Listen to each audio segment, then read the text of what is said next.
நல்லார் ஒருவர் உள்ளதில் அவர் பொருட்டு எல்லோருக்கும் பெய்யும் மழைன்னு சொல்லுவாங்க. ஒருத்தர் இருந்தாலே மழை பெய்யும்னா ஒட்டுமொத்த மேடையும் நல்லவங்களா அமர்ந்திருக்காங்க. அப்படின்னா எவ்வளவு மழை பெய்யும்னு பாத்துக்கோங்க. ராமநாதபுரத்தில் பெய்யுற மழை சென்னைக்கு நாளைக்கு வர வாய்ப்பு இருக்கு. ஏன் நல்லவன்னு சொல்றேன் அப்படின்னா, ஒவ்வொரு படைப்பாளிக்கும் ஒரு சமூக நோக்கம் இருக்கணும். சமூக நோக்கம் இல்லாதவர்கள் படைப்பாளியா இருக்க முடியாது. சமூகத்தில் நடக்கக்கூடிய அவலங்களை ஏதோ ஒரு வடிவத்துல அதே மக்களுக்கு கடத்தணும். அப்படி கடத்தக்கூடியவர் தான் தயாரிப்பாளர் இருக்கக்கூடிய மரியாதைக்குரிய அண்ணன் சுரேஷ் காமாட்சி அவர்கள். எத்தனையோ இடையூறுகள் அவர் அவருடைய கருத்தியல் சார்பாக அவர் இந்த களத்தில் நிற்பதற்கு எத்தனையோ இடையூறுகள் உண்டு. அந்த இடையூறுகளும் தாண்டி தன்னுடைய கருத்தியலில் உறுதியாக நின்று கொண்டு தயாரிப்புகளை செய்யக்கூடியவர். அதே போல இந்த படத்தினுடைய கதை, வசனம், இசை எல்லாவற்றையும் உருவாக்கி இருக்கிற இந்த படத்தினுடைய உண்மையான நாயகனாக இருக்கக்கூடிய மரியாதைக்குரிய அண்ணன் தம்பி ராமையா அவர்கள். மனசுல இருந்து பாராட்டுதுன்னு சொல்லுவாங்க. சில பேர் உள்ளுக்குள்ள ஒண்ணு வச்சுக்கிட்டு வெளியே, நீ எல்லாம் நல்லா வரணும் தம்பி, நல்லா வருவேலா, வந்துருவ விட்டுருவனா அப்படிங்கிற மாதிரி பேசுவாங்க. ஆனா உண்மையிலே மனத்துக்கண் மாசிலநாதன் அனத்துக்கண் ஆகல நீர பெற அப்படிங்கிற மாதிரி உள்ள ஒண்ணு வைத்து வெளியே ஒண்ணு பேசாம எல்லோரிடத்திலும் வெளிப்படைத்தன்மையோடு பாராட்டக்கூடிய, அவர் அளவுக்கு பாராட்டுற மனுஷன் எனக்கு தெரிஞ்சு என் வாழ்நாள் நான் பார்த்தது இல்லை. அப்படி பாராட்டுவாரு. உண்மையிலே அவரு நமக்குள்ள இப்படி திறமை இருக்கா அப்படிங்கிறத அண்ணன் தம்பிராமையா அவர்கள் பாராட்டும் போதுதான் தெரிய வரும். அப்படி நல்ல ஆற்றல்களை எல்லாம் வெளிப்படுத்தணும், நல்ல ஆற்றல்களை பயன்படுத்தக்கூடிய நினைக்கக்கூடிய ஒரு ஆகச்சிறந்த படைப்பாளி. அப்படிதான் நான் தொடர்ச்சியா வழக்கு போட்டு ஒவ்வொரு நீதிபதியும் எனக்கு ஜாமீன் கொடுக்காம உள்ளதுக்கு போட்டாங்க. எத்தனை நீதிபதி உனக்கு ஜாமீன் கொடுக்காம இருந்திருப்பான், நீயே இந்த படத்துல நீதிபதியா நடிச்சு ஜாமீன் கொடுக்காத, உள்ளதுக்கு போடு அப்படின்னு சொல்லி எனக்கு நீதிபதி கதாபாத்திரம் கொடுத்தாரு. அது சொல்லிதான் கொடுத்தாரு. அதை கொடுப்பதற்கு அவர் மட்டும் காரணம் இல்ல, அவருடைய அன்பு மகன். அவர் நினைத்ததெல்லாம் அவர் இதுவரைக்கும் நடந்திருக்கு, அவர் நினைச்சதெல்லாம் நடந்திருக்கு. அப்படித்தான் எங்களுடைய ஆக்சன் கிங் அர்ஜுன் அவருடைய அன்பு மகளை அவர் கரம் பிடிச்சாரு, நினைச்சதெல்லாம் நடந்துச்சு. அதே போல இந்த படத்தில் என்ன நோக்கத்திற்காக இந்த படத்தை எடுத்தாரோ, டேரக்டர்னா பொதுவா சொல்லுவாங்க, நம்மளும் நிறைய இயக்குநர்களை படப்பிடிப்பு தளங்கள்ல பார்த்திருக்கோம், பரபரப்பா இருப்பாங்க, ஆக்சன் கட் இருப்பாங்க. அப்படிலாம் கிடையாது. அப்படி கூலா சாஃப்டா இப்படி ஒரு இயக்குனர் தமிழ் சினிமாவில் இருந்திருக்க வாய்ப்பு கிடையாது. அவர் கோவப்பட்டு நான் பார்த்தேன். நான் இருந்தது ஒரு 5-6 நாள் தான் படப்பிடிப்புக்கு போனேன். அந்த 5 நாட்கள் பார்த்து கூட சின்ன கோபம் கூட ஒரு முகத்துல பார்த்தால சிரித்து கொண்டு ரொம்ப மென்மையான ஒரு இயக்குனர் தமிழ் சினிமாவுக்கு கிடைத்திருக்காரு. தமிழ் சினிமா தவிர்க்க முடியாத இயக்குனராக மரியாதைக்குரிய தம்பி உமாபதி வருவார் என்பதில் எந்த மாற்று கருத்தும் கிடையாது. இன்னைக்கு தமிழ் சினிமாவுக்கு ஒரு சின்ன இருண்ட காலம் ஏற்பட்டிருக்கிறது. ஏன்னா இன்னைக்கு சோசியல் மீடியா, யூடியூப் சேனல்ஸ் தான் தமிழ் சினிமாவுடைய வெற்றி தோல்வியை தீர்மானிக்கிறது. எத்தனை யூடியூப் சேனல்கள் இந்த படத்திற்கு எதிராக நின்றாலும் இந்த படத்தினுடைய வெற்றியை எவனாலையும் தடுக்க முடியாது. ஏன்னா சாட்டை இந்த படத்துக்கு கூட நிற்கும்.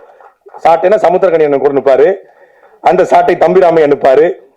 சாட்டை எடுத்து தயாரிப்பை நிகழ்த்துகிற அண்ணன் சுரேஷ் காமாஜி நிற்பாரு. எல்லா சாட்டையும் நிற்கும். நான் இதுல ஒரு சின்ன செய்தியை மட்டும் சொல்ல விரும்புறேன். நான் ஒரு துரைமுருகன் அப்படின்னா ஒரு பேர் தான் என் பேரு. ஆனா எனக்கு முன்னாடி ஒரு அடைமொழி உருவாகி இன்னைக்கு தமிழ்நாட்டில் ஒரு 13 வழக்குல என் பேரு சாட்டை துரைமுருகன் இருக்கு. அதே போல யூடியூப் சேனல்ல தேர்னா சாட்டைன்னு ஒரு 2000 வீடியோ வருது.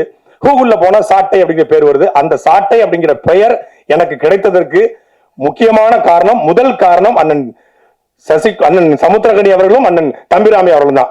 இந்த 2 பேருடைய இன்ஸ்பிரேஷன்ல நடித்து வந்த அந்த சாட்டைங்கிற படத்தை பார்த்த பிறகு தான் என் யூடியூப் சேனலுக்கு சாட்டைங்கிற பேரே வச்சேன்.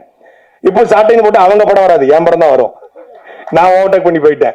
அப்போ அப்படி நிறைய ஒரு தொடர்பு உண்டு. அதே போல அண்ணன் சமுத்திரகனி அவர்களும் மனசுக்குள்ள வச்சுட்டு வெளியே பேசக்கூடிய நபர் கிடையாது. ரொம்ப வெளிப்படைத்தன்மையோடு இருக்கக்கூடிய நபர்கள். அப்படியெல்லாம் இப்படிப்பட்ட கலைஞர்கள், படைப்பாளிகள் தமிழ் சினிமாவுக்கும் தமிழ் சமூகத்துக்கும் கிடைப்பது அரிது. அப்படிப்பட்டவர்களும் ஒன்று கூடி தயாரித்திருக்கிற ஒரு படம். இந்த படத்துல 2 பாட்டு பார்த்தோம்.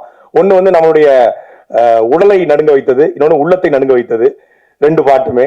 அதே போல இந்த படமும் உடலையும் உள்ளத்தையும் நடுங்க வைக்கும்.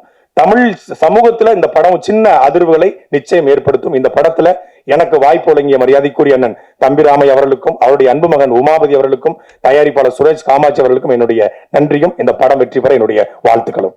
ராஜா கிளியின் இசை மற்றும் ட்ரெய்லர் முன்னோட்ட நிகழ்வுக்கு வருகை புரிந்திருக்கும் பத்திரிகையாளர் மற்றும் திரைத்துறை நண்பர்கள் உங்கள் அத்தனை பேருக்கும் வணக்கம். நானும் இந்த படத்தில் நடிச்சிருக்கேன். நான் இதில் இந்த ஒன்று மிஸ் ஆன மாதிரி நான் ஃபீல் பண்ணுறேன். நான் சாட்டை அப்பா வினோதய சித்தம் இருக்கு, அடுத்த சாட்டைன்னு ஒன்று இருக்குது, அதில் 2 பேர் காம்பினேஷன் இருக்கு. ஆனால் தம்பிராமையான கனியோட இதுவும் அது மட்டும் மிஸ்ஸிங்க. இதுல என்னன்னா, அண்ணன் தம்பிராமன் அந்த கதையை சொல்லக்குள்ள வந்து, தம்பி இது இரத்த கண்ணீர் ஐயா எம்ஆர் ராதாவோட இது இப்போ உள்ள யங் ஜெனரேஷன் பார்க்கறதுக்கு ரொம்ப நல்லா இருக்கும். ஒரு அற்புதமான இந்த நடிப்பை நான் வெளிப்படுத்திருக்கேன் அப்படின்னு அண்ணன் சொன்னாங்க. கதையை சொல்லிக்கிட்டே இருக்கக்குள்ள அண்ணன் அப்படியே மெல்ல டேபிள்லேயே மியூசிக் அடிக்க ஆரம்பிச்சிட்டாரு. அவர் பேசிக்கிட்டே இருக்கக்குள்ள சும்மா எனக்கு அன்னைக்கு தான் தெரியும் அண்ணன் ஒரு ஆகச்சிறந்த இசையமைப்பாளர், அவருக்குள்ள ஒரு இசை வடிவம் ஒன்று ஓடிக்கிட்டு இருக்கு அப்படின்னு சொல்லிட்டு பேசிக்கிட்டே இருக்கேன். அடுத்து அந்த வார்த்தைகளையும், அந்த படத்துல உள்ள வார்த்தைகளையும், அந்த அந்த இசைக்கு ஏற்ப அந்த வார்த்தைகளையும் கோர்த்து அந்த ஸ்பாட் அப்படியே அண்ணன் சொன்னாங்க. அவ்வளோ பெரிய ஒரு ஒரு ஒரு ஒரு இசை வடிவம் அவருக்குள்ள இருக்கு. இந்த இந்த இந்த படம் என்னன்னா வந்து, இது வந்து ஒரு தமிழ்நாட்டில் ஒரு நடந்த கதை தான், அதோட தழுவல் தான், அதோட வேற ஒரு வடிவமா எல்லாருக்குள்ளேயும் ஒரு மறுக்கப்பட்ட முகங்கள், கதைகள் இருக்கும். அதை இந்த திரை வடிவத்துல அண்ணன் கொண்டு வந்திருக்கிறாங்க.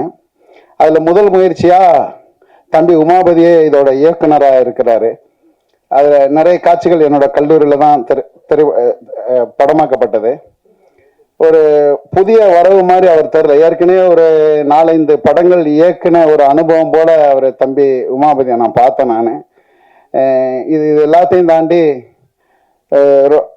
நிறைய விஷயங்களுக்கு சொல்ல முடியாத, சொல்ல தவிக்கிற விஷயங்களை திரைமொழியில எடுக்கிறதுக்கு ஆகச்சிறந்த தயாரிப்பாளர் இருக்க சகோதரர் சுரேஷ் காமாட்சி.